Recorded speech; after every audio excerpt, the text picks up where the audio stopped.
કાલ રાત્રે ગયા હતા ભાઈ છોકરાઓને બરફ ખાવો તો, પણ અત્યારે પૃથ્વી ઉપરથી બરફ ગોળો તો લુપ્ત થઈ ગયો છે.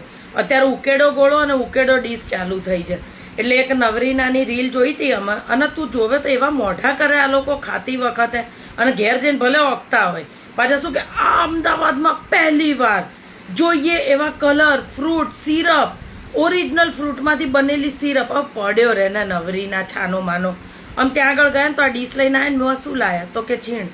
મેં તમે એને કીધું કે અમારે છીણ ખાવું તો કે હા.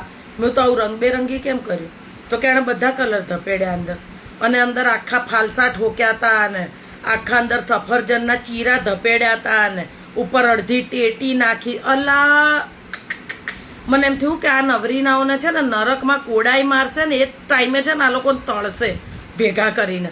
એટલો બધો બોલ મને કંટાળો આવી ગયો આ ડીશ જોઈને. મને એમ થયું કે હે ભગવાન, હું મારા જીવતા જીવ આ ડીશ પૂરી કરી શકીશ કે પહેલાં જ તું મને ઉપર બોલાવી લઈશ. એટલો બધો મને કંટાળો આવી ગયો. ઓલી બોલ તું જોવે તો. અને અહીંયા આગળ એક નવરીનો પાછો શું કે પ્લીઝ આમાં કે લિક્વિડ ચીઝ નાખી આપો ને. અરે મેં કીધું આને તો અત્યારે જમીન ખોદો ને અંદર દાટી દો, જીવતો આને સમાધિ લેવડાવડાવી દો. અલા આને બરફ ગોળા કહેવાય?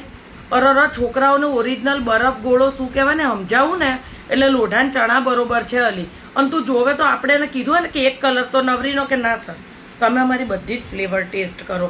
અલા નથી કરવી પણ. અને તું જોવે તો ચારે બાજુના કલરો ધપેડા, અંદર રબડો ઠોક્યો તો, આખા ફ્રૂટ ઠોક્યા હતા, ફાલસા ઠોક્યા હતા, એની ઉપર પાછો આઈસ્ક્રીમ મૂક્યો, ને એની ઉપર પાછા કલરો નાખ્યા, ને સિરપો નાખીને પછી કે છે આની ઉપર મેયોનીઝ નાખું ને. મેં કીધું આ કયા ભાવ છૂટશે આ લોકો? આ લોકોના જેટલા પાપ લખાયા છે ને એટલા આપણા બધાના ભેગા થઈને નહીં થતા હોય. બોલ હવે આ સિઝનમાં ક્યાંય જવાનું નહીં બરફ ગોળો. આ નહીં, હવે આગલી કોઈ બી સિઝનમાં બરફ ગોળો ખાવા નહીં જવાનો.